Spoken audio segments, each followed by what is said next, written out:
Y esta es la victoria de un pueblo. Vamos, lo que están haciendo en realidad es una nueva mirada. Que hoy el 90% del país quiera una justicia independiente es nacer. Que hoy el 90% de este país quiera y pueda hablar de no pagar toda la deuda es nacer. Ese pueblo que está saliendo para pedir justicia es el pueblo que está naciendo. Porque el largo pacto doloroso no es de un nuevo gobierno, es de un nuevo pueblo. Y el nuevo pueblo es un pueblo que tiene las mismas personas, pero un corazón distinto.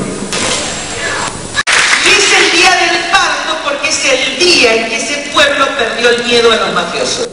Porque en realidad habíamos construido por el miedo a gigantes y a monstruos. El tema es que estamos en una trampa que yo les quiero contar. La historia de la Argentina es que nosotros nacemos y morimos cada 10 años. ¿Está? Nacimos con Alfonsín, ¿se acuerdan? Yo la verdad que uno de los momentos más felices de mi vida fue el 30 de octubre del 83. Más allá del partido que ganara, la sensación que teníamos todos era de parto. Era de dejar atrás el pasado. ¿Se acuerdan lo que eran esos días? Uno no podía creer. Y sin embargo, ustedes vieron que mientras nosotros aplaudíamos, por debajo se estaban construyendo las condiciones del final de Alfonsín en el 89. ¿Qué quiero decir?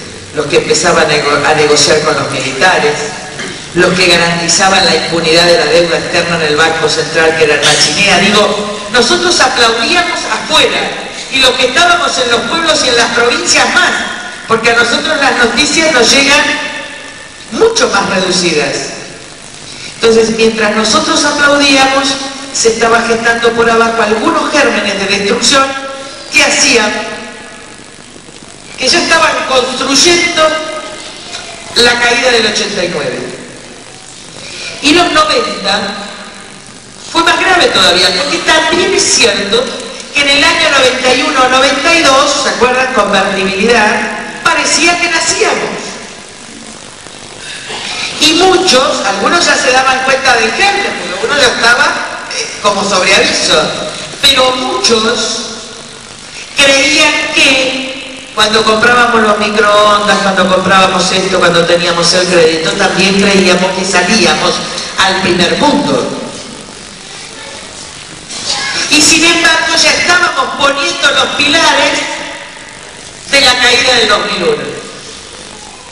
Entonces, como esta es una victoria del pueblo, y el niño es el pueblo, hay que tener mucho cuidado en que el niño no se nos muera a 10 años.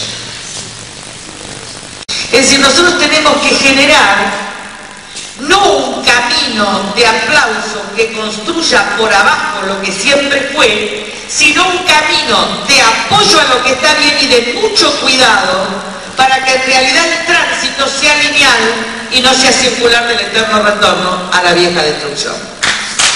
Porque lo más importante acá es la enseñanza. Que cuando uno lea el diario pueda tener un criterio para poder darse cuenta. Un mismo acto, que vos podemos estar todos de acuerdo, puede servir para una voluntad de dominio o para una voluntad de servicio. Entonces, con este criterio nosotros tenemos que analizar algunas de las cosas que están pasando en la Argentina. Lo de la Corte hasta ahora es voluntad de servicio. ¿Por qué? Miren los tres actos. Se va Nazareno, el presidente se autolimita en la designación y además cuando designa a un hombre con enorme solvencia intelectual. ¿Se dan cuenta? Es decir, cuando un presidente se autolimita, cuando no pone un pariente, ¿está? Cuando no pone un amigo, en realidad en la historia de la Argentina lo que está demostrando es voluntad de servicio y hay que aplaudir generosamente.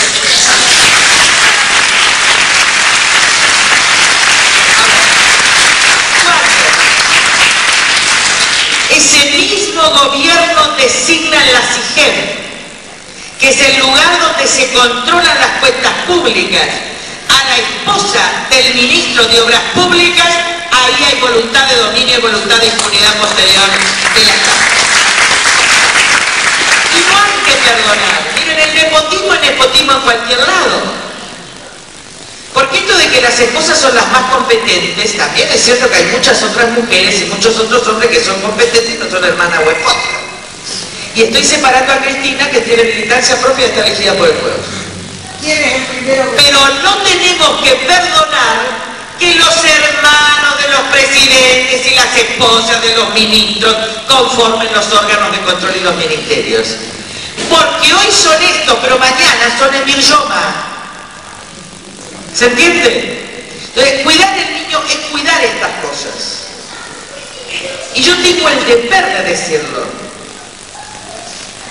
Porque la verdad es que uno tiene las ganas más profundas de ayudar y sobre todo de ver la cosecha, porque yo estoy cansada. Yo quiero ver que todo sea como un cuento de hadas, pero también tenemos el deber entre todos de cuidar a ese niño que nosotros hicimos nacer. Y hay que ayudar a un presidente a ser buen presidente. ¿Qué quiero decir? A no desviarse del camino entre la voluntad de servicio para que no se nos vaya a la voluntad de dominio, al movimiento histórico, a la hegemonía. ¿Se entiende? Porque de nuevo es la misma historia y entonces dentro de 10 años empezamos de nuevo a tratar de construir un régimen nuevo. Esto hay que tener cuidado.